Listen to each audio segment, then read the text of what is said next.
I'm very disappointed that the committee is holding the hearings. As you know, both Senator Harris and I have not returned our blue slips on either Mr. Lee or Mr. Collins. So the result of this action is to effectively kill the blue slips for the circuit court, at least as long as the control is on your side. I've spoken at length on the importance of the blue slips, so I'm not going to restate everything I've said, but around here, what goes around comes around. And the blue slip, in the 25 years I've been on this committee, has been an effective way of ensuring that home state senators, regardless of party, have a say on the nominees whose decisions will directly impact their constituents.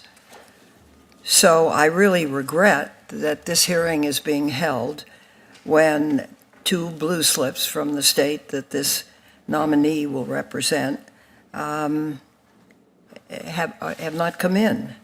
And as we have publicly stated, our opposition to both is well-founded. So let me go into it. In Mr. Lee's case, he failed to provide over 75 articles to our Judicial Selection Committee, despite repeated requests to do so. While many of these writings are from his time in college, others date from his time as a practicing lawyer.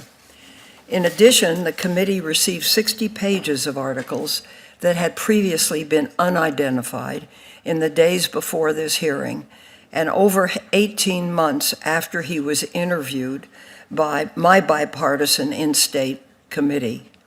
Further, these articles were submitted only after my staff and the press identified individual writings that were missing. Given these repeated omissions, it's reasonable to ask whether there are additional pieces authored by Mr. Lee that still have not been turned over, and I will do that. We can ask Mr. Lee about these writings as they demonstrate very strong personal views on issues including immigration, affirmative action, and voting rights. I've also previously indicated concerns about Mr. Collins' nomination to the Ninth Circuit. As Senator Harris and I noted in a joint press release, our in-state vetting process issues with Mr.